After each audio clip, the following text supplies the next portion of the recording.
Welcome back, everybody. It is another episode of ATL on Fire, and I am joined by Dave Katz. How you doing tonight, Dave?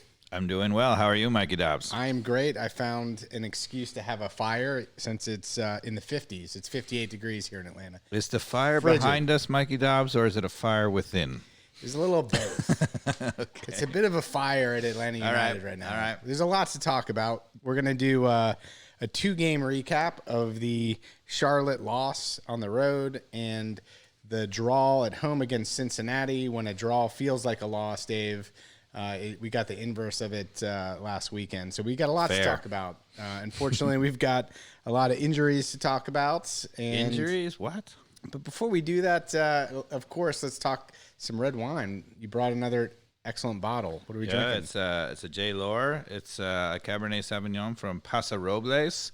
A little bit lesser known wine region from California, but still every bit as delicious. Not quite as usually the Paso Robles wines are maybe slightly less expensive than Napa. Yeah. Very rich, full body. I don't know. What's your delicious. description? Yeah. Yeah, it's good. Carmen, you like it? I approve too. Thank you. So, Dave, I know you've got some things to get into here. I have something for you. Usually it's you who reaches the end of the internet, but in this case, I was reading, it wasn't the end of the internet, it was an article on soccernet.com about the 5th anniversary of VAR. Do you know that it's the 5th anniversary of VAR, Mikey Dobbs? 5th in MLS. No, I think it's the 5th anniversary of them introducing VAR, period. It might be Premier League, but I think it's overall. Okay, like FIFA approved? Yeah, okay, yeah, I didn't know that. It's only been around 5 years. It feels like forever. It does feel like forever, and they still don't have it right. No. Who do you think does it best? What league? I'm not sure, Mikey Dobbs. I'm not sure either. Is there any league that does it well? I feel like if they combined somehow some of the things, I like the EPL where they do the red line. Yeah, it's a little better. To me, that's a little better because it's whether you like it or not. I at least understand it. I'm like a goal scoring part of the body. If it's in front of another, Yeah, and they've modified that because of the famous point, right? Where I can't remember who it was, but it was pointing to where he wanted the ball. His whole body was clearly a yard onside, and they called it offside because of his finger.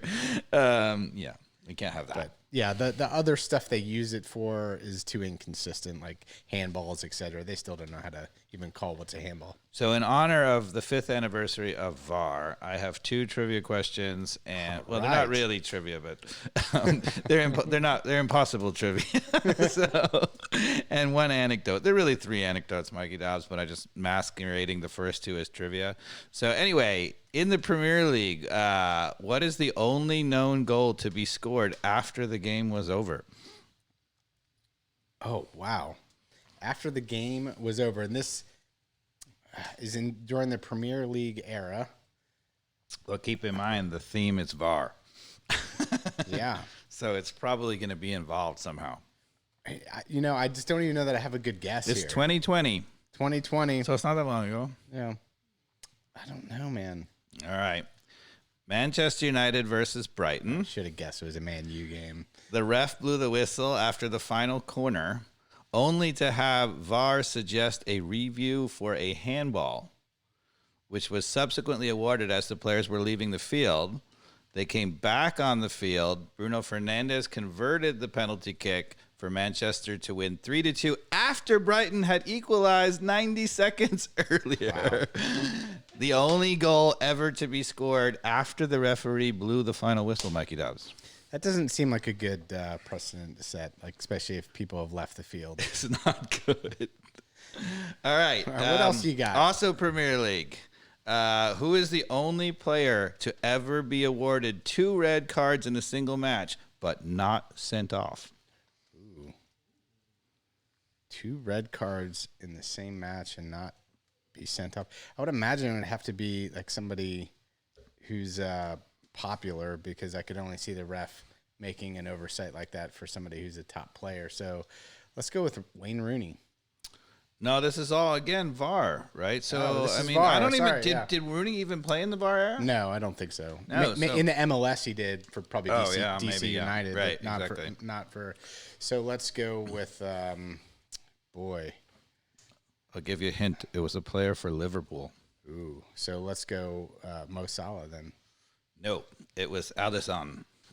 Okay. Who was twice red carded, first for a high boot on a challenge, which was subsequently converted to a yellow card after the VAR review. And then subsequently, in the dying moments of the match, he went to punch the ball out of the box and punched another player in the head. He was awarded a second yellow, which was a second red, but VAR again reviewed it and decided that he had made contact with the ball first, downgraded it away from a yellow, and he was allowed to remain in the game for the second time after receiving a red. There, go to YouTube, people. Let's check Dave's facts here. I don't believe it. Okay, but here's. Are you ready for this? This is the moment, Mikey Dowds, right? This is it. The worst ever VAR situation ever. This is not a trivia question. This is just an anecdote. Just an opinion. I have to set the stage here, right? This is Bolivia, and there's two teams playing. One is called Always Ready, which is a great name for a team. Yeah. And the second is Bolivar. So Always Ready was trailing 1-0 in the 94th minute, Mikey Dowd. So everything was on the line. Great rivalry. Okay. There was a clash in the box. Two players, there was a cross, two players collided, blah, blah, blah, blah. All the players surrounded the referee and said that should be a penalty kick.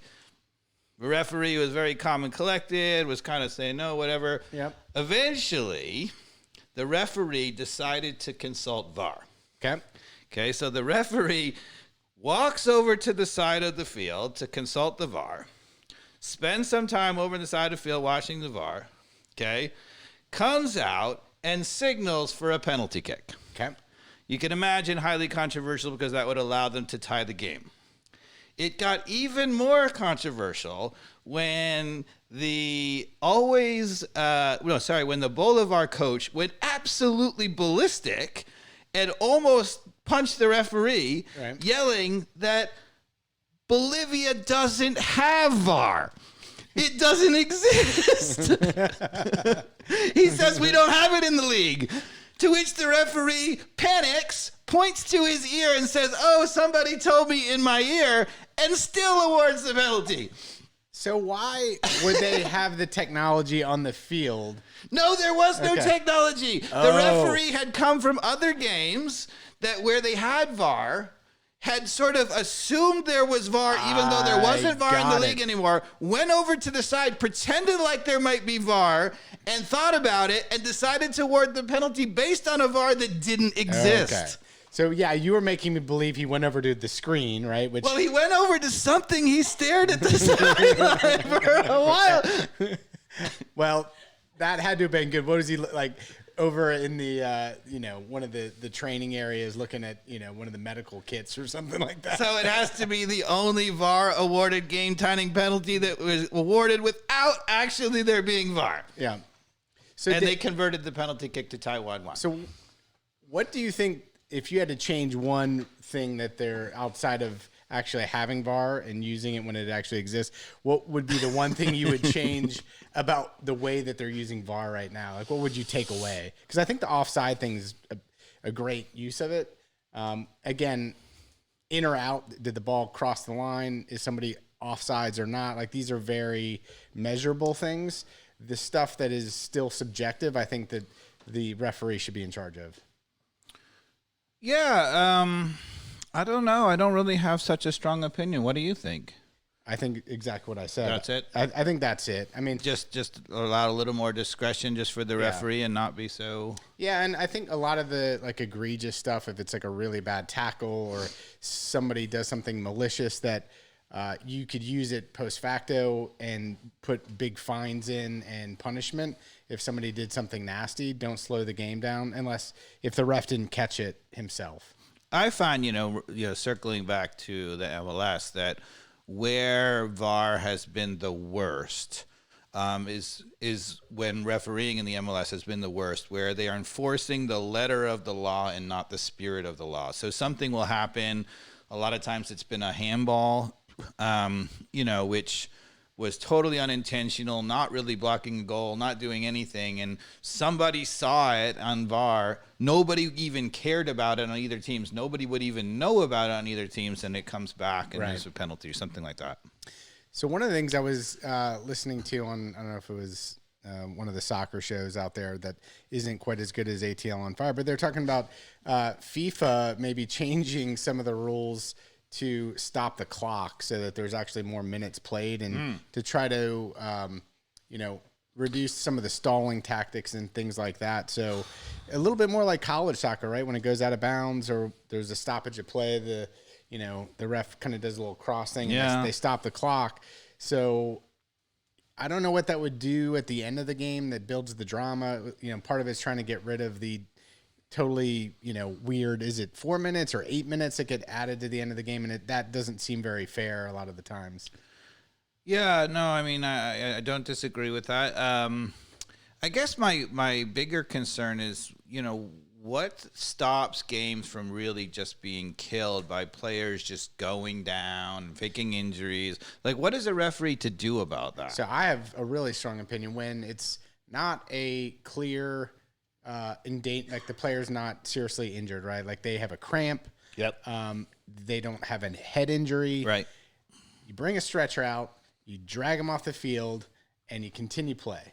Yeah. But, I think I was wondering, I mean, some people have even proposed, certain penalties and that, like, for example, if you are stretchered off the field in injury time, that you would either have to remain off the field for the remainder of the game or for the final, 2 minutes or something. So basically to try and disincentivize because even when a guy goes down and gets hauled off on the stretcher and pulls off, it kills the momentum of the game. You lose that, too many times I find, in Premier League, MLS, in the end of the game, when one team's down a goal and there should be a lot of drama, people pushing in the box, will he score, not score? Instead of that, you have stoppages, whistles, no fluidity to the game. I don't think you're going to be able to stop that, right? Because so long as there's humans on the field, there's going to be that tactical thing to go to the ground. But what they should do is, right, if you're going to do that, right, and slow the momentum down, you have to go off the field for 2 minutes or something like. There has to be. You can't just go off and then run back on. Right. Your team has to suffer playing a man down for X amount of time, right? So that you're cleared to be healthy and can go back on the field. But also in that process, your team, lacks your ability to play on the field. There's already a sideline referee, so if the head ref were to, signal something that he felt that it was not necessarily above board, then he could, signal to the whole crowd and whatever, and that could indicate that the player had to remain off for X amount of time, and the sideline referee could enforce that. But I don't like anything like that that's subjective. Select the penalty box, Mike. You never want to put like a ref in charge of like what his feeling was on it. Well, that's why I was saying maybe if you had a rule that if you were down and had to be stretchered off, no matter what, in injury time, you have to remain off. Because honestly, it's not a huge. Let's say there was a player who was legitimately injured. Yeah. It's not huge to be down a man for injury time, right? Yeah, it also seems a little unfair if there's like 8 minutes of stoppage time. Yeah. And you go down with a legitimate nick. Yep. In the first minute of extra time, that you're out the entire 8. But having a rule where you're out for 4. And then you can sub back in, I think. But to be honest, if you are injured enough to have to be stretchered off the field, then you probably shouldn't be healthy enough to really contribute to your team in the injury time. You're suddenly miraculously better. Here's where I disagree. Cramps are a huge thing at the end of the game. And they're legitimate. Yep. Right? And so you got to go off the field, but you got to get stretched out and, do some stretches for 4 minutes, and then you can sub back on. I don't know. That's just my opinion. One man's opinion. Okay. But we've got Atlanta United to talk about. Okay. Before we get into the game recaps, we're definitely suffering some major injuries. We lost Alonso to an ACL injury, 3 games ago at this point? Yep. And he is out for the season. Yep. He is probably played his last game, too, given his age, right? Yeah, he's 36. So, you figure a year out, so he's definitely at least 37. And then usually after they come back, it takes 6 months to even for a really healthy young player to even get back to form. So you're talking about he's got to be going on towards 38, even if he tries to do it. And for a player who's 36 at the injury, it doesn't look good. Yeah. And another one that doesn't look good is it was really sad, obviously, in the Cincinnati game last Saturday to see Brad Guzan go down with a ruptured Achilles tendon at age 37. And, he's nearly 38. I think, you're, again, really talking about full form. He's going to be nearing 39 years of age. Yep. That's not happening. Unfortunately, I don't think we're going to see Brad Guzan play again unless it's more of a ceremonial moment for him to come back. But I don't think a lot of people even appreciate probably how hard Brad Guzan must work at his age to be playing at the level he's playing at. The guy probably busts it in the gym and works about as hard as anyone, I would imagine. Yep. So for him to come back from an injury that is difficult for a 22-year-old to come back from with a ruptured Achilles, that's no joke type of injury. I sadly think we've seen the last of Brad Guzan. When he was down on the field, it was a back pass, and he just went to run for it, right? And he went down. And as he's down, he was literally the ball was 20 yards away from him, and he was still, grabbing his heel and with his other hand reaching, maybe he could still go get it. The heart on that guy, amazing. Yeah, it was tough to watch. Very tough to watch. I agree. And then we have more bad news with Joseph Martinez, who went to have another surgery. I think it's his 4th surgery, if I'm not mistaken, on his knee. Yep. At this point, that is not good news. Nope. I know that Darren Eales said we hope to see him back by the end of May. I think that's being hopeful on a lot of fronts. And by end of May, I would assume he means back in training, which doesn't necessarily mean back in games. And back in games doesn't mean back in full form. So we're talking about, in my mind anyway, best case scenario to see Joseph Martinez clicking again would be 2 months out. I don't know if your math is the same as mine on that, but I think that's a fair kind of runway if everything goes swimmingly. Unfortunately, I'm a pessimist when it comes to his knee right now, and I am very, very worried that we might not see the best or a lot of Joseph Martinez moving forward, period. Okay, I'm going to take the other side. Okay. Because we need that. We need somebody to take the other side. Obviously, whenever it's an injury, we're totally speculating here. But, so all he had was a scope to clean it out, right? Okay. So every time you have, a surgery like that, there's a little bit of scar tissue and other things that build up in there, and it starts to rub and aggravate you. And, to be honest, they do that surgery. I know because I've had it, Mikey Dobbs. They do that surgery. I kid you not. I was talking to Dr. X, who's a really famous surgeon at Emory, who does all kinds of surgeries. He did Ruud Van Nistelrooy's ACL. Is that Dr. X, and you're keeping his name anonymous, or is that? No, it's something Greek. It's like exogenous, and he just goes by X. Oh, nice. That's a sweet name. So that's actually his real name is Dr. Nice. X. He said that, they do at Emory, all kinds of different things, a lot of professional athletes, but they also do college football. And he said they, on many occasions, they have done a scope clean-out surgery for a college football player from UGA or Georgia Tech on Thursday, and they play Saturday. Wow. So, well, there's hope then, Atlanta United fans. We could see the best of it. And when he did my surgery, I wasn't under full anesthesia. And to his chagrin, he was not happy with me. He walked out, and I thought we were done. I got off the table and walked out. And he's like, no, you shouldn't be walking.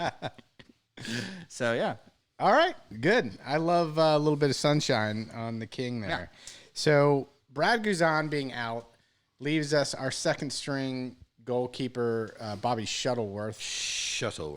So, what do you think that Atlanta... Lifetime MLSer. Is he? Okay. Yeah. So I don't know much about him, and so do you think that Atlanta United right now is scrambling right now to find his replacement? There's a lot of stuff on Twitter that could be true or not in terms of, talking about, was it Ethan Horvath? Mm-hmm. Trying to figure out, someone like that we could bring in, whether it's on loan. How do we make that work, this season to get So somebody in? Shuttleworth has legitimate MLS experience. I give all my credit to my son, who came in and said, "Do you know where Shuttleworth came from?" And I said, "No." And he said, so he, I guess, got his start for New England, and then he went to Minnesota, and he was their starting goalkeeper for that inaugural team. So I believe when we won in the snow in that very first game, right, he was the starting goalkeeper for Minnesota in that game, I believe. So is that supposed to make me feel good? Didn't Joseph Martinez put on a clinic? Yes, he did. Yeah, well, it was Joseph Martinez in his prime. So, okay. But anyway, he's a legit starter in the MLS. Yeah. So, do you think they're looking for a replacement? Would you put your apples somewhere else? I'd look for a replacement. I have a pie in the sky, pipe dream kind of player. Okay. You want me to throw it out there? Yeah, let's hear it. For goalkeeper or another? For goalkeeper. All right. Zach Steffen. So there was a lot of talk on that on the interwebs of Do you want Twitter. to hear my rationale? Well, I know the rationale, right? All right. So here's the rationale. It makes all the sense in the world, right? Zach Steffen would get off the bench at Man City, get playing time. How do you pay him? How do you pay Manchester City to even make that work? Again, we've got to figure out. That answer is easy. Game and Tam? No, that answer is you don't. You take him on loan. Okay. So Manchester City is done with the season, or maybe even if they're like, look, we got to have a backup through the end of the season for, Ederson, right? Because if he gets hurt, we need to have someone for the Champions League final and blah blah blah blah. So he finishes the season. They only have 5 games left in the season plus the Champions League final. And then he comes here on loan. He can still get a lot of action to get him back in form for the World Cup. Yeah. And he's just on loan. And do you think, he's going to have to probably take a salary cut to do that, right? But do you think no, because Man City would continue to pay him on loan. That's the whole point, right? All right? So we would pay them probably a little bit of a fee, but they would continue to pay him, and they just loan him out and say, look, go at it. You haven't had game action. Go have some fun. If that can work within the constructs of MLS salary and other shenanigans that I may not know about. The problem I have is the Champions League final. So if they get to the Champions League final and they want to keep him for that, there's always like I don't think they want him after that last game. I know, but there's a 2-week break, and so that goes really far into it. If they lose in the semifinal to Real Madrid, then the Premier League season honestly is going to be clinched, right? They're probably going to clinch. Well, maybe it goes down to the wire with Liverpool. So I mean, who knows? But as soon as that is clinched, either way, they win the title or Liverpool clinches. Right, then boom, they go on loan. So it could be a matter of weeks. So the other conspiracy theory I have in the goalkeeping front is, Dave, don't you find it odd within the month of April, within basically a 2-week span, that 2 goalkeepers on the Atlanta United roster, what's its name, Dylan Castellaneria or something like that, who's our third stringer, he ruptured his Achilles tendon only like 3 weeks ago. What? I don't know. We maybe need to call in a physio or something like this. You and I have played soccer. It doesn't seem like any training that I can think of would put my Achilles heel at more stress to make it rupture than, you're obviously stopping and going a ton in soccer. I don't know if there's any exercises that the goalkeeper coach is putting in place that would do anything, but isn't that a little weird? It's a little weird. Well, it's not so weird because the goalkeeper coach apparently loves to train them in Area 54 in Colorado where the UFO went down. No, I'm just kidding. Talking about conspiracy theories. I'm not saying there's aliens. No. But there's aliens. I think it's a really good point. That's a really weird thing to happen to two goalkeepers. And, we know for a fact, under Heinze that overtraining is crazy, And so the team doesn't look overtrained at all, but you can have a weird one-off goalkeeper situation where they're overtraining them. And that is something that was odd. Yeah. It's odd. And then, we've had a lot of hammy injuries. Another one is Rosetto. He's out with a hammy injury, right? We've got two players coming back from. We've had hamstring after hamstring after hamstring. So we got I think that Ibarra doesn't necessarily recovering from a hammy. Luis Araujo. It doesn't necessarily speak to overtraining, but it actually speaks to them not. There are certain preventative things that you can do, calisthenic wise, stretching wise, that often helps to prevent those injuries. And maybe we're not doing that. So I don't know if you saw as well in the trades, Atlanta United scout Jonathan Spector is currently in Mallorca scouting Matthew Hoppe as a potential. So it sounds like us and some other teams are interested in him. What do you think of that, and why are we trying to bring him in? Is that like a Jake Mulroney type of swapperoo, or are you thinking they're going to bring him in as a striker? Well, that's the thing. So it strikes me as an odd rumor. I mean, it's a real thing because clearly Jonathan Spector is over there watching him, and he is our European scout. Jonathan Spector is a U.S. Player, but he spent a lot of his career in Europe, beginning with Manchester United, actually. So I think it's a legit, thing. The problem I have is Hoppe's not coming here as a young U.S. international to be a backup. Right? Yeah. So you either have to say, look, we think Martinez is never going to be, right? Or you have to say that why else would he come here? Because I don't really see us as likely going to two strikers, not with when you have Mama, not when you have players like Almada and Araujo and Moreno behind. There's no room for a second striker. Yeah. And so some of the speculations we would get rid of Moreno, which I think is crazy. I've talked about it online. A lot of people are down on Moreno, which I don't. What? But we can get to the we can talk about it now if you want, or we can talk about it in the context of the Cincinnati game. I have some comments about us not necessarily using Moreno or how we're going to use Moreno. Yeah. I still don't know where Matthew Hoppe would fit in, though. Like, I think that I like him as a player. He's a good young player. Yeah, he's creative. He's, in addition to being good on the dribble, he's not afraid to throw himself in a ball at the box. Yeah. He's a good player. Yeah, he's got a little chip on his shoulder, a little ego. He puts people on their heels. Yep. I love him. I just don't know where he again, somebody's got to go, I would think, too, to pay the salary, even though he's, he'd be a under 22 initiative eligible player. Yep. Where we can pay him a little more at that level, I guess, is how that works. I don't know. But I think if I had to guess, and this is just a guess, that it is a contingency plan for 3-4 weeks from now if they suddenly look at Joseph Martinez and they say, the scope didn't actually clean it out.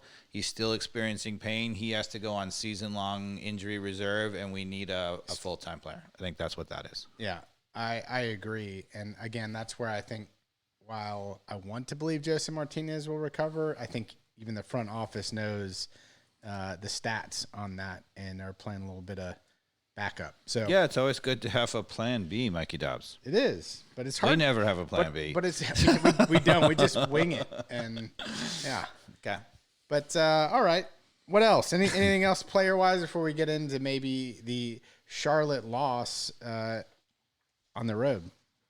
Which was 2 weeks ago? No, I think we covered it all. Yeah. Well, I mean, Araujo back, awesome. Yeah. Emerson Hyndman back. It's great to see him still being alive. And apparently Franco Ibarra is back too from a hammy injury, or at least available. Yeah, he looked pretty good. So in general, we actually have a lot of players back. Yep. So looking good there. Brad and Joseph Martinez and Alonso are definitely are I like Ibarra as a when you go on the road and you need a second defensive midfielder sitting in front of a Sosa and you want to go basically just shut people down. He's got a mean streak, that one, and it's a good thing. Yeah, like he's young, but you kind of think that, but he's. You know, he's an all-in, hard on the sleeve kind of guy. He and Sosa together make a good kind of put it to him match.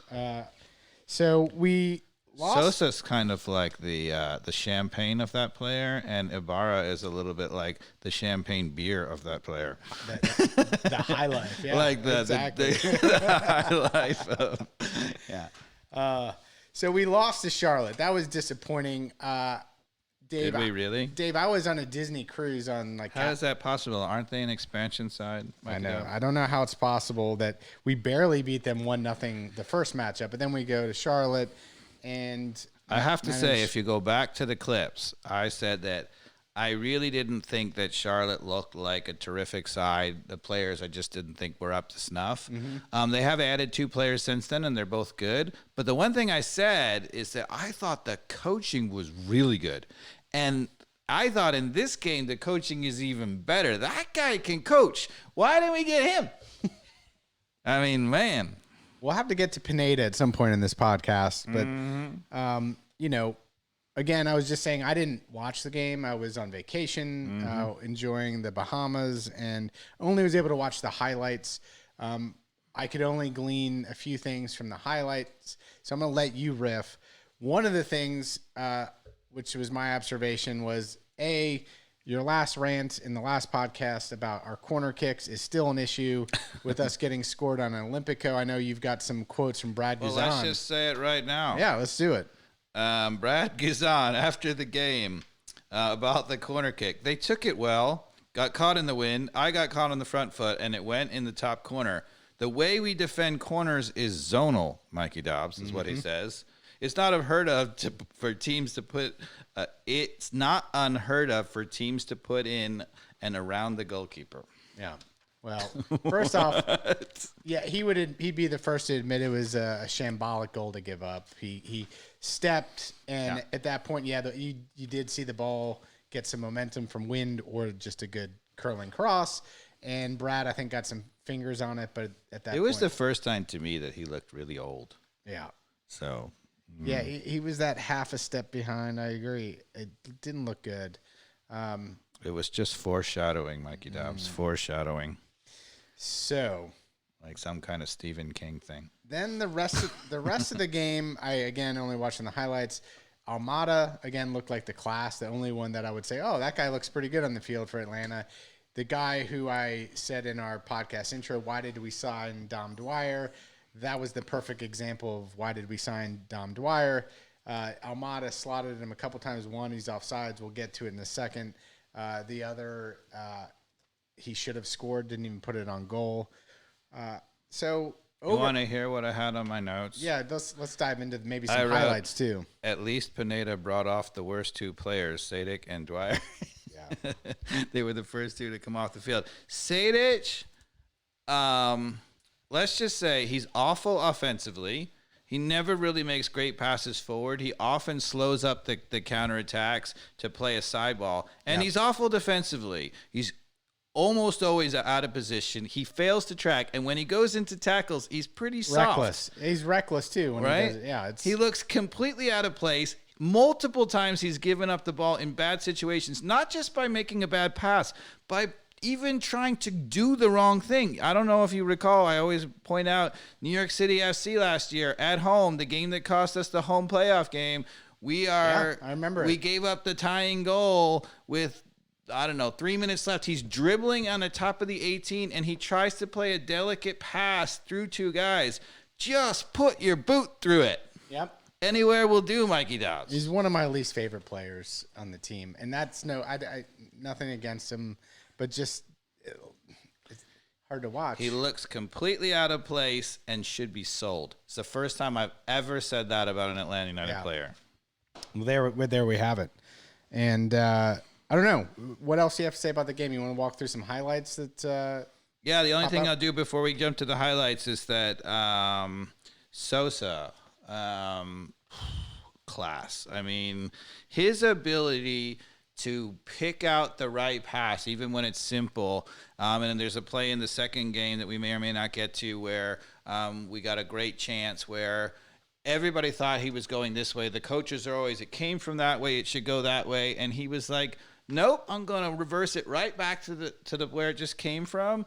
And he slipped in a beautiful pass. I mean, the guy is champagne of football, Mikey Dobbs. Yeah, it's good to see him back. Love him. Hopefully he will continue to play well. I have some. I want to get into our back line and talk about George Campbell and Franco. Okay. We'll table that. But what else in the Charlotte game? Well, I should say that on the I read the article on the Sports Nation South. Okay. What's it called? And they had the player ratings, right? And what they said about Alan Franco, which I thought was really an astute point, right?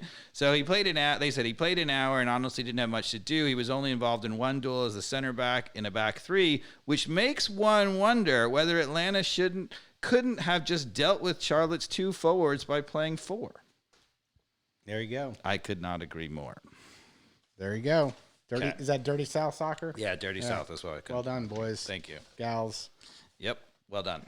I agree with it. So now we'll go to your favorite player on the highlights, right? So 3 minutes into the game. Speaking of the back, we've been a little bit critical of George Campbell because his outlet balls, sometimes he gives the ball away. Pretty atrocious in Cincinnati, but I'll hold off. But in this case, in the 3rd minute of the game, he plays an absolutely beautiful split-the-line pass to Moreno. So I'll just set the scene. He's got the ball in the middle of the field. He plays a split ball pass to Moreno, who runs at the back 4 and slips it in behind, right, to Dwyer, who is, of course... Dwyer. And... offsides. Yeah, he was offside. He didn't get called for it. It doesn't take away from two. He missed the goal, so they didn't even bother to review it. Exactly. Like, but they would have, and it would have come back. But yeah, that was, I think, what Atlanta United fans want to see, more direct type of soccer, right? Here it is, boom, direct ball straight up the gut, and then another direct ball. Moreno maybe a little late on the pass. Slightly under hit, but a beautiful pass nonetheless. Yeah.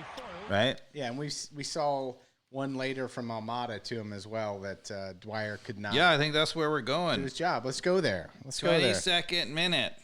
So what's going to happen is Dwyer is actually going to do a beautiful job of doing something that he's really good at. He checks for a throw and he holds off the defender with his back. He helps us to get possession. We're in the attacking third over on the outside of right at the top of the 18 on the left side. He holds up the ball absolutely beautifully. Cuts it.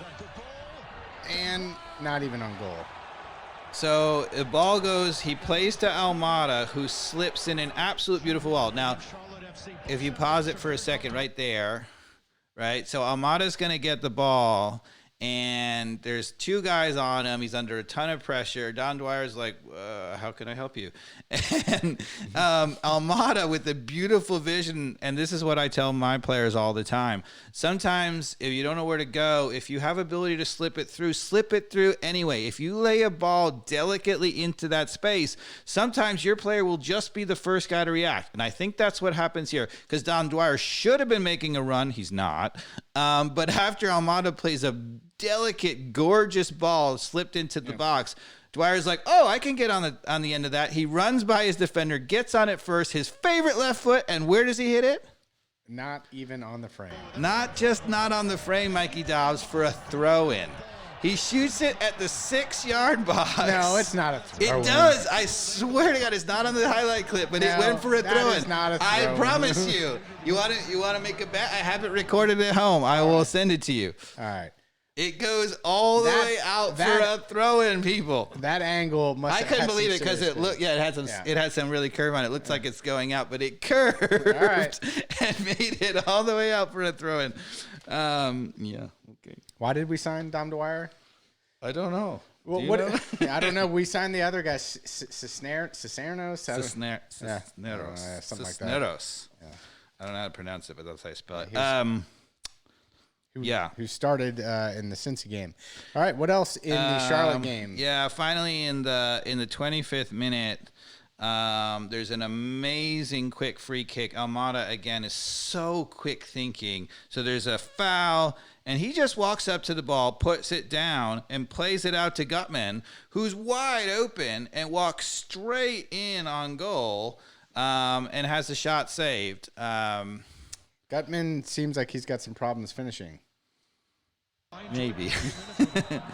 This is a foul right here. He puts it down. Beautiful ball. And Gutman's wide up. And he goes right in on goal. Hits a good ball. It's just a good save. To be fair, that's probably why he's a good defender. To be honest, sometimes with Bello, you got the impression that he just didn't know what he was going to do when he was up there. I don't get that impression with Gutman. That's a little bit of a Bello type of strike, in my opinion. Just, good, clean contact. I think he's classier than that, but all right. Time will tell. I might have to eat my words. Yeah, well, I'll put a bet on that. I say Gutman scores in the next few games. I wouldn't go against that. I'm looking for consistency for the. I say Gutman consistently scores probably 2 or 3 by the end of the season. Okay, all right, it's on the record, people. So that's the Charlotte game. Getting bolder and bolder, Mikey Dobbs. Overall, and again, I can only judge from the highlights and the stats. It clearly seemed like we are the dominant team, the team with more talent, and the team that couldn't get it done. Not so different than the Cincinnati game. Yeah, expected goals. The final was 1.34 for Atlanta, 0.9 for Charlotte. So the computer agrees with you, Mikey Dobbs. Okay. Anything else you want to touch on the Charlotte game? Or did we talk? Why about is it? Dom Dwyer flopping all over the place? Well, I didn't. For a guy his size, it's embarrassing. Well, He's huge, and he runs into people and he kicks people. I don't know if you remember last season or at the beginning of the season, right, where he got red carded in the first 3 minutes, kicking the guy. We talked about it, super late and whatever. He goes in super hard, and then anybody touches him, he goes down. Mm-hmm. I'm like, if you're gonna be super hard and foul people really badly, you got to be like, okay, good foul, buddy. Well, like I said, I'm trying. You got to do it both ways. I'm trying to like Dom Dwyer because he's on our team. But I don't know why we signed him, Dave. Yeah, I know that's not your kind of player. You don't mind the guy who's vicious and kills somebody as long as they don't mind being killed themselves. Santiago Sosa. Yeah, okay. Yeah, he's a little bit of an assassin. Yeah. So was able to get some tickets last minute to the Cincinnati game. An awesome Saturday event. That's good because we definitely didn't want you sitting next to us. No, you did not. No, so, I'm just kidding, Mikey Dobbs. I love sitting next to you. Who did you enjoy the seats with? The Sullivans. Oh, the Sullivans. That's right. It was great. Magic. Yeah. And so we had some lovely fancy seats I was telling you about, but there's still, Dave, I think, being in a lovely suite, which I'm not going to turn down if somebody's going to give me free tickets. So I was very fortunate to go to the game. Even we were agreeing that our seats, just the way that you're able to view the game, you get end-to-end action in our seats in terms of that 50-yard mark of just seeing every part of the play. I think it really gives you a great vantage point. Yeah, I have to say I love going to the games live. If you're not going out to the games live, one of the things you can do live is you can watch what's happening not on the ball. Mm-hmm. So many times when you watch on TV, you really only follow the ball. And so much of soccer is about what happens off the ball. Yeah. No, and that's what I love about that vantage point is you can get the proportions right on what's happening off the ball, and you really do see when people are doing good things and bad things off the ball. It becomes really obvious. So the Cincinnati game, again, this was a draw that felt like a loss. What was your overall perspective if you had to give a headline of that game or a summary of the game? What's your takeaway? I wrote that the bottom line is that I don't think we have a way of playing that leads to a ton of chances. Pineda makes decent choices with the lineup, but I'm not sure about the tactics. It seems like we're doing what everybody else is doing, and it's not really designed specifically for our team. We don't have an identity. We don't have a way of playing, and I can elaborate on that if you'd like. But that's my take. Yeah, and clearly, if you look at there was plenty of sitters, and we'll get to that. Whether it's Gutman's opportunity or a few others in the game where we clearly should have finished our opportunities in that game. And I was just reading a line from the AJC's article where we had outshot Cincinnati 22-9. So, but one of the things, for example, I've been harping on, why we send our outside backs just flying down the field. Brooks Lennon and Gutman just, automatically flying down the field no matter what. And I have problems that we've talked about. We don't need to go into it again.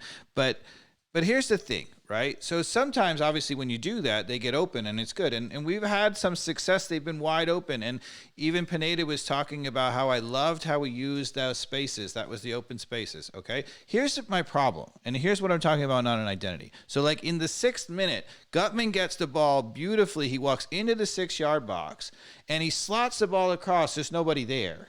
Yeah. Right? He should have shot because you never should slot the ball from that spot unless you know for sure there's somebody there. But here's the problem, right? Lennon is swerving in beautiful balls.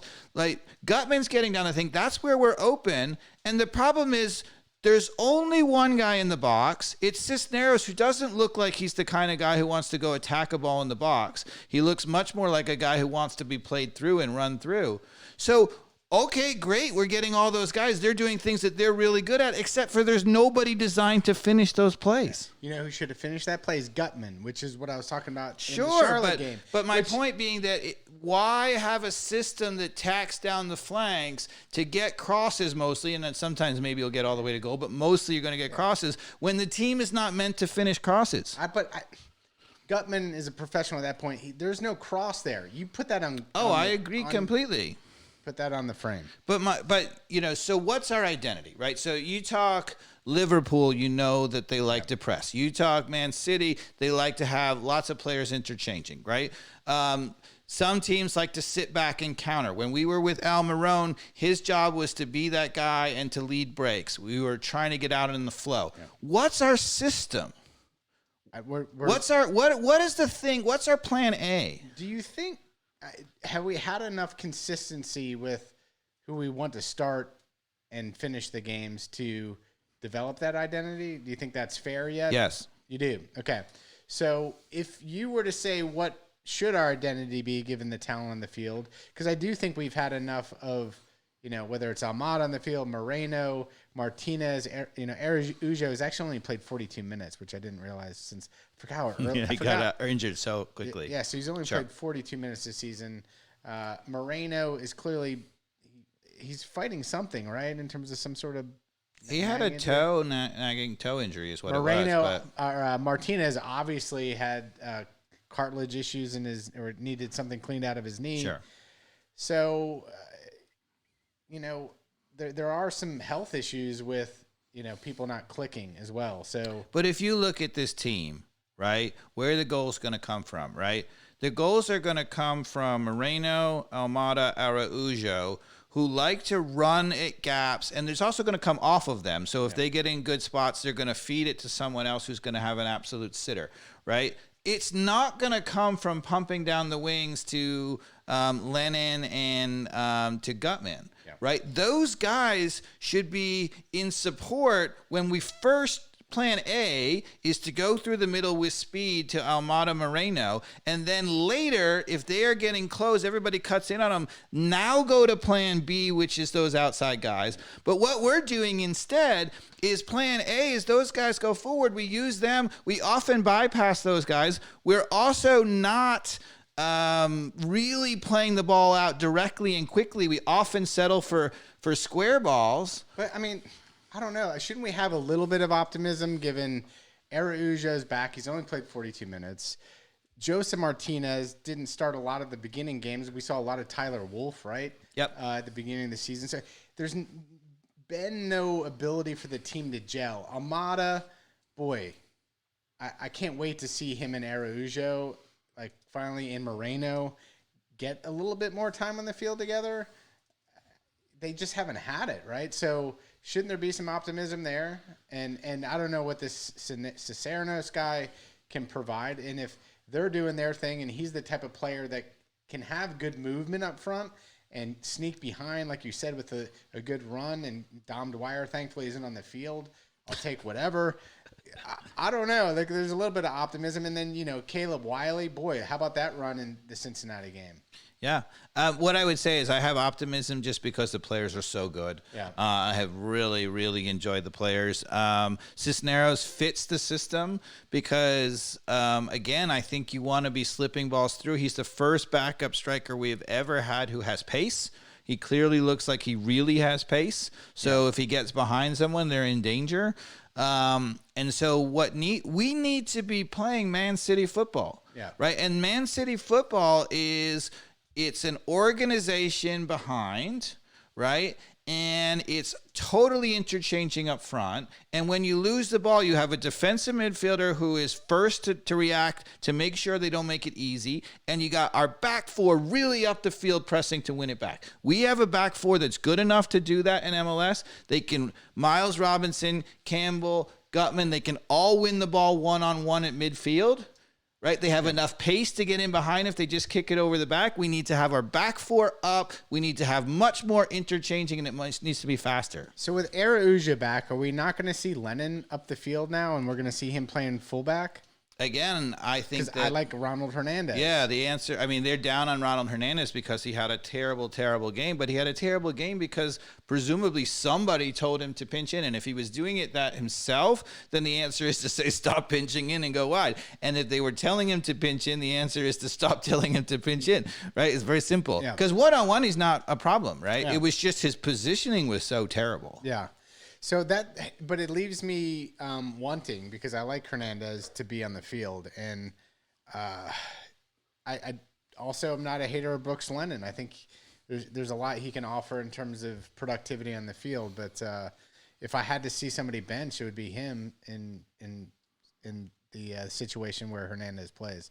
Well, I would love, as we've talked about, I would put Hernandez back. I would put Lennon out wide, and I would move Araujo out to his natural left-sided. I would get Moreno and Almada close to one another where they can interchange and run at the places with the two guys on the outside supporting it, and now you have balance. So, yeah, how do you then position Almada and Moreno where they're not on top of each other in the center of the field? Because you have Sosa behind them. So you're saying that Moreno kind of takes over for the Hazetu type of role? Yeah, what I would say is, I mean, my center midfield is Sosa's the only one sitting, and the two in front of him are Moreno and Almada with a free license to go anywhere in there. Okay. I like that. I like that a lot. And then Brooks Lennon is out wide on the right. Araujo out wide on the left. I mean, in this second game, in the Cincinnati game, we played, I don't know if you realize it, but we played with an unbalanced lineup. Yeah. Right? So we played with a left midfielder, and so Gutman wasn't as far forward. He was back, and we played with a left midfielder, but we played with no right midfielder. So Lennon was expected to get forward. And you know who was covering for him at right back? Sejdic out of the center midfield. Do you remember when that didn't work for De Boer? Yeah. Right? That was the same exact tactics that didn't work.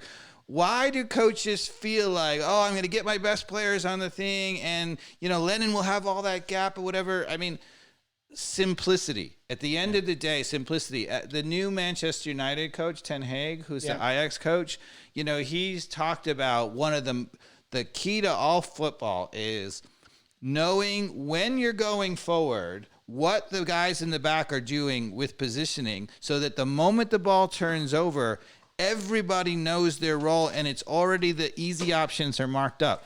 I couldn't agree with it more. Like, so much about football is what are your offensive guys doing when you're on defense, and what are your defensive guys doing when you're on offense? Because the moment the ball turns over, it's too late. Yeah. Right? I don't understand This idea, Glass had it the worst. He was like, Moreno needs to be further up the field. Barco needs to be further up the field. I'm like, they need to be 20 yards out when we win the ball so that they have the ball and have all day to run. Yeah. Put people on their back heels so they can't defend properly. Right. Get those early crosses. Those guys running in space is deadly. Yeah. Right. We were at our best, back in the Tata days with Al Marone running in space. So when I talk about a team identity, that team was built around trying to get Al Marone always running in space and then people running off of it. So teams like Liverpool, right, or Man City, like you're kind of comparing like style. Mm-hmm. Not quality, but the I don't think we're like Liverpool at all, to be clear, and I can explain why, but go ahead. No, but I guess what I was getting to in terms of systems that use inverted wingers, which Pineda seems kind of hell-bent on, right? Okay. I have no problem seeing Araujo play on the left and Lennon on the right. I actually love that idea because, as a winger in my previous days, I didn't mind cutting in from the right and shooting with my left foot, even though it's my weak foot. You learn enough how to do that to be just as effective. So why do certain coaches go with the inverted winger, and what systems in Europe, I guess, that I'm getting to, because you probably pay more attention. Well, the inverted winger, one of the ways it was originally conceived was one of the things about inverted wingers is they're going to tend to cut in on their strong foot, right? So, yes, that means you can cut in and shoot, but in the rest of the field, they're still going to cut in. And one of the things that does, if your best attacking options are your overlapping fullbacks, a la Liverpool, who have fullbacks who just bomb down and are terrific. Alexander Arnold is probably the best in the world at it. And then inverted wingers make sense because them coming in clears the space for it. Yeah. Right? So what you're saying in that situation is our two best players are our outside backs. So if you are looking at Atlanta United right now, and you say, all right, let's play Araujo inverted. Let's play as a left footer on the right. Let's play Almada as a right footer on the left. They're going to cut in. What you're saying to people is your best attacking options are Brooks, Lennon, and Gutman. And I don't agree with that. I think our best attacking options are Araujo and Almada. Yeah. All right, Pineda, you listening? Dave's talking. So, so what I would say is the other thing about Liverpool is that they have a whole front team. I'm talking Mane and I'm talking about Salah, who are terrific players, but they also are not ego players. They are not superstar they came through, they're workmanlike, they're willing to track and hustle and whatever. So pressuring the ball is really their strength. So in Liverpool, as soon as Klopp got Van Dijk and they were able to push the back four up the field and you didn't have an easy option because nobody can go around Van Dijk, he's the best defender in the world. Yeah. Then as soon as you had that, you have Mane and Salah running all over, chasing people. They're turning the ball over. And now those guys who are not as good as say, Real Madrid's players at breaking down people, they don't have to because they only have to beat one guy, right? Our team doesn't fit that mode at all. So it did a little bit under Tata. He wanted Al Marone and even Barco, guys who love to chase. Araujo, Moreno, they'll chase. Yeah. But Almada, those guys were built to be the center of attention. Yeah. They're used to running forward with the ball, and we're not going to be a great pressure team. Yeah, particularly Araujo. I mean, he's more of your definition of like a luxury player. He's phenomenal. We saw that in the first few minutes of the first game of the season. Yeah. But you don't expect him to be the guy who's like the workhorse on the field. Yeah. So in my opinion, get the back four up, create a block in the middle with the five guys, go to town on that, win the ball a lot back in the middle of the field, and let the front mama just be absolutely interchanging and creative and try to create through the middle. So modus operandi, if you will, our plan A should be as quick of a ball, as vertical as a ball as you can get to Moreno, Almada, or Araujo, somewhere in the middle of the field. And those guys, when we're playing defensively, need to be in that space where there's a guy 20 yards out all the time. If our first pass is always to one of those three and they have 20 yards of space, we will win games. So there's a lot of optimism, I think, for a number of reasons, right? We're only a fifth of the way through the season, roughly, something like that. Yeah, it's very early. About a fifth. How of the many way. games have we played? 6 or 7, right? We're in 4th place. What's our record? We're in fourth place, right? So here's the thing: we played terrible. We have not scored a goal in 3 games, Dave. I know. We're still in 4th place. We have players that are coming back from injuries. We got some that are going out. None that I think aren't repairable with our ability to have the core team on the field. I think, yes, Martinez and Brad Guzan are big problems. But, again, to your point with Brad Guzan, we got Bobby Shuttleworth or whomever that comes in. Hopefully it is Zach Steffen. I would love to see that happen on loan. That would be phenomenal. If we do that, and here's the thing, I do think we are going. If we're going to have any sort of dream of MLS Cup, the final MLS Cup this year, I do think we need that big splash goalkeeper. I think Brad Guzan leaves a gigantic gap in terms of leadership, even if he's lost a step, and everybody would agree with that. That his leadership is undeniable in terms of, I think, his presence probably in the locker room and a little bit of maturity that's probably missing in some of the leadership of the team. And I think you can't discount that in terms of what we need to do to replace that, because Joseph Martinez is also out and may not come back to full form. So who's that guy on the field that's carrying the torch? You're going to put that on Almada? I mean, who? No, Sosa.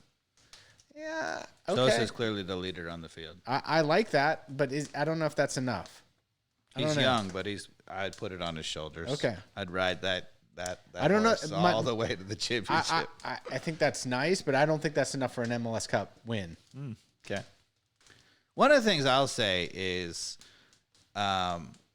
if Gutman and Lennon or Hernandez would stop bombing forward, which they're never going to do because Pineda thinks that's the modern, fullback role.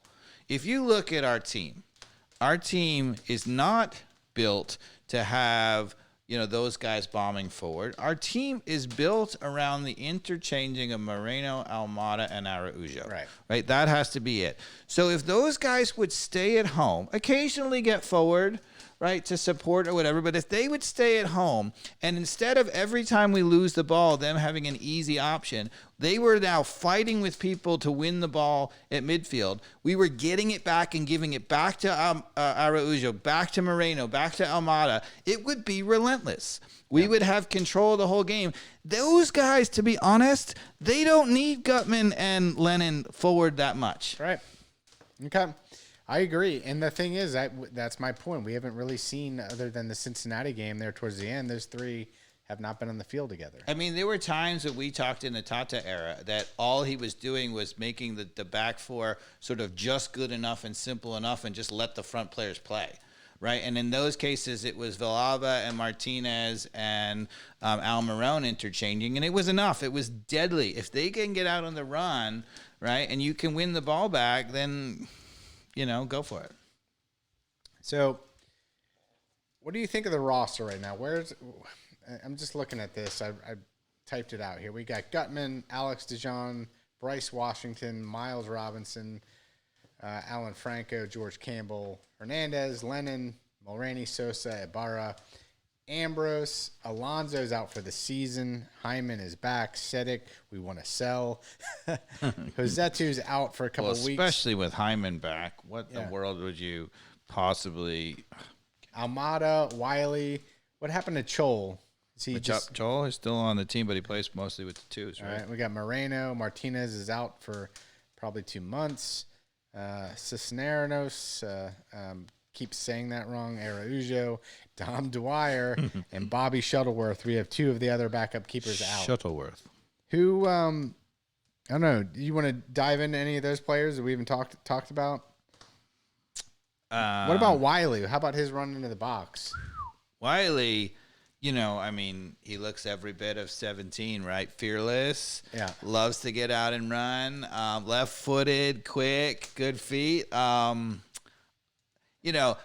people say he's a left back, but he's probably one of those horrible converted, people who don't really know how to defend. We haven't seen it, so we don't know. So I'm just making this up. But why at that? If he's going to be left back, give him some time to mature and play them and whatever. For now, I love the idea, and then give all the credit to Pineda. Just throw him on as a winger, right? Awesome. I love seeing him on the field. Yeah, he's great. I like it. Yeah, I would take him over Mulroney or Lennon. I like the fearless, just charge. Did you see what happened when Mulroney came on the field?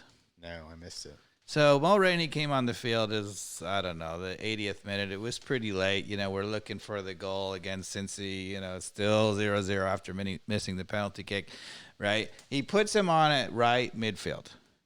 Okay, the first time, within 30 seconds, he gets the ball on the right, and he has a guy one-on-one, and he doesn't ever want to go at him because he's so left-footed. So he cuts the ball, he walks it in, and he ends up playing it square. Pineda says, go over on the left.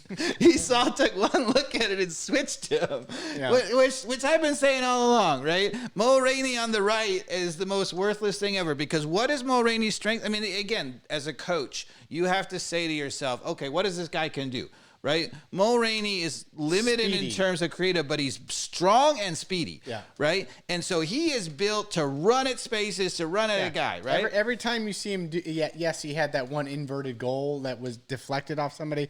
But yeah, when you see him dangerous, it's always on the left side. He gets down to the end line and he actually puts in some good crosses. Yeah, and so he's comfortable there. He's going to go. He's going to open things up, But why anybody would possibly think at this point to pull Mulroney on the right side is beyond me. Now, Araujo has at least shown that he's willing to sometimes go right as an inverted winger, and he is, so classy that when he cuts in, you can see him occasionally making dream passes. He almost set up the Gutman goal, cutting in, right? Mulroney doesn't do that, right? So you're fine with Araujo cutting in and try to feed somebody. Mulroney, you don't want on the ball in the middle. Right. The only thing you want if he cuts the ball in the middle is give it to Almada or give it to Moreno. So the only other player, two players I'll bring up I'd like to talk about is Alan Franco. Is not had the best 2022 so far, in my opinion, nor has George Campbell in the last couple games. Well, the last game more so. I feel like he's losing his edge. And a lot of between both of them, they make very silly mistakes sometimes. Okay, but I'm giving you the evil eye because I know who's going to criticize a defender in a shutout, Mikey Dobbs? We didn't give up a goal. Boy, did you see the one that that we basically let why am I blanking on his name? He's an ex-Atlanta United player. Vasquez. Okay, Vasquez. Let's go to the clip, right? So, and of course, Carmen, being the genius that she is, has it pulled up. I don't know where George Campbell is in this. I'll set the stage. 20th minute, free kick, right? Cincinnati's got a free kick. We have not just the stupid zonal corner kick marking, but we have the stupid zonal free kick marking. And again, this is the hot thing in all of European soccer. It's stupid, Mikey Dobbs. I'll tell you why in a second. But first of all, Pineda got to step up and stop saying, okay, the assistants, I let them do it, whatever. It's on you. You take it. Okay, so that's my one thing. Second thing is, so what they're doing is they're holding the top of the 18, and they have a line evenly, perfectly spaced every yard apart, right? And what that's supposed to do is to mean that everybody has their space and nobody can get free. The problem is everybody can get free because there's nobody to go around. You just pick a gap and go through it, right? There's nobody. So when you're going to stop one of these plays, You've got to body somebody up and make him at least go around you, make it difficult for him to get a stride, et cetera, et cetera. Timing. Throw off their timing. So we don't do that. And our great friend, Brandon Vasquez, who's the leading scorer in the MLS, by the way. Oh, wow. Didn't know that. How did we let him go? Yeah. Because of this play, you can see it. So Cincinnati's going to feed the ball in. And here's my theory, Mikey Dobbs. Right? He still loves us. Yeah, because that's the only possible explanation for him missing the goal is that he felt bad and he didn't want to score on his ex-team. So we can play the clip. Watch how open he runs through the middle. I mean, he almost headed it towards the corner flag. He headed it sideways. Yeah, that was not good. And the only worst opportunity missed was Gutman's chance from about the same. Who got in the dying minutes. Gutman got over cute about it. But, my point being, why, Mikey Dobbs, why? But that's their best chance of the game, and you can't blame George Campbell for the assistant coach coming up with a stupid zonal marking system. If he had to body someone up, he'd probably knock him over, be fine. No, I'm not blaming him for any of the set pieces. I agree there. I just, again, your memory's better than mine. Might have some. I don't have any memory, but I'm just saying we got to shut up. In the game, but I'm just looking at the score. There's just some moments where it just felt like real dicey, and definitely Alan Franco. Come on, like he's not had a gem of the season in terms of just making everybody feel really locked in at the back. I agree. Again, the only guy that gives you that consistency is Miles Robinson, who has just been a staple back there. So I mean, obviously, I'm not ready to give up on Alan Franco, but neither am I. Even if it turns out that he doesn't settle in the center back, this is what coaches do. They say, okay, well, he's a center back, and what is Alan Franco's weakness? Right, his weakness is occasionally he's a little over aggressive, and he gets cut out, whatever. But he's a pretty good one-on-one defender. He reads the game pretty well, right? So even if he turns out to not be so great in the center back, why not just move him into the midfield? He's great on the ball. Look, I'm down on him right now just from what I'm observing, but I have all the belief in the world he's the right guy back there.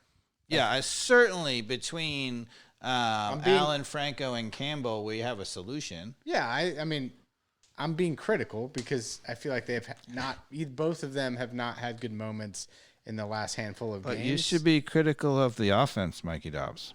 What, you mean the 3 goals that they haven't scored in the last 3 games? Right. Yeah, it's not been good. See, a 0 is good for the defense and not so good for the offense. Right. So we've got a U.S. Open Cup game tomorrow night. Yep. Against Chattanooga. Is that game at Kennesaw? Where is that being played? At Kennesaw, yeah. Oh. Why did they do that? Why is there no game at Mercedes-Benz? Give us the optimal chance to win. I think the argument is first of all, so Mercedes-Benz is super contracted for months and months in advance. And it may be hard to schedule because nothing's going on at the Mercedes-Benz tomorrow night. There's always stuff going on. Is there? There's like high school stuff and whatever. Okay. There's all kinds of crazy stuff. Anyway, but even more than that, I think the idea is, look, they want people going to see the twos who play there. And by forcing the regular supporters to go out there and see what it's like and whatever and have an experience, maybe they'll go see the twos. All right. Is what I think the argument is. What else you got? Reaching the end of the fire here. Should I put some more wood on the fire here? Definitely put some more wood on the fire. I think we should go to the final clip of the game. I know we're throwing a curveball in on Carmen, right? Yeah. But Gutman. So Araujo comes on. He's out on the right side. He cuts into the left. It's the final dying seconds of the game. It's got to be the very end of the absolute clip. After the red card, we're up a man as well, right? And Araujo plays a stunning ball across to Gutman, who comes in, and all he has to do is put it back where it came from. And instead of putting it back where it came from, he tries to do this Cinderella flick to the far post. There it is. Here he goes. No, that's not it. I think it was before this, a little bit before this. Yeah, it was right there because he kicked the. This that is line. This is it. All right, here we go.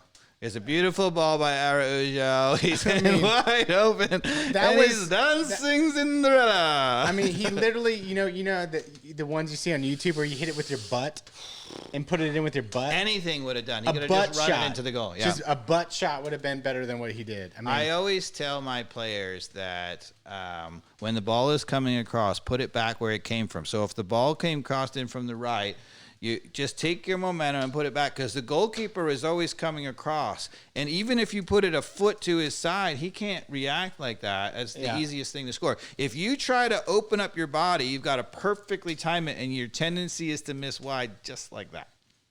There it is. So obviously Gutman didn't have me as a coach when he was That's about as embarrassing as it gets. All right. So that's it, Dave.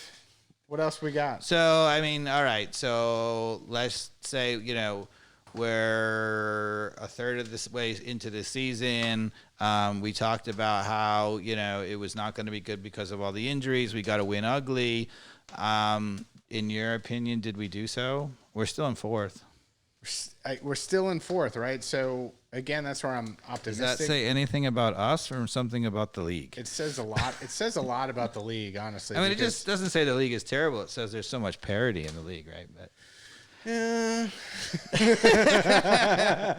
oh, Mikey Dobbs. Yeah, we'll leave that one alone. I'm going to leave that one alone. But, okay. I mean, we're definitely not hitting on all cylinders, that's for sure. We definitely haven't had the most consistent players out there to gel. That's my optimism is, let's at least get some of the same players in the MAM or whatever we've got out there as our option. I said at the beginning of the year that the thing that was going to be our saving grace was I really think Araujo is class. Yeah. And he sure showed it in the first 40 minutes of the season, or 30, whatever he survived. Almada is clearly class, too. He's the real deal. And I'm so looking forward to Almada slipping in Araujo. It's going to happen over and over. Yeah. So the problem with Moreno by himself has been that he needs players in front of him to pass to. Almada also, and the missing player has really been Araujo, who really can run. And I mean, Moreno continues to make those curling long balls like in every game that I think people don't fully appreciate. It's amazing. So our next MLS game, though, is against Inter Miami, right? I believe so, yeah. And I think that's away. Yep. So I'm not going to Miami. Down in Beckham's. Yeah. Down. As long as they don't use VAR when they don't have it, Mikey Dobbs. That's hilarious. Well, you really had me confused on that one because you're like, he went to the sideline. I was like, well, what's he looking at? He had to have nobody was looking at. All right. On that note, 5th anniversary of VAR, people. Yeah. Thanks for listening, everybody. Take care. ATL on Fire.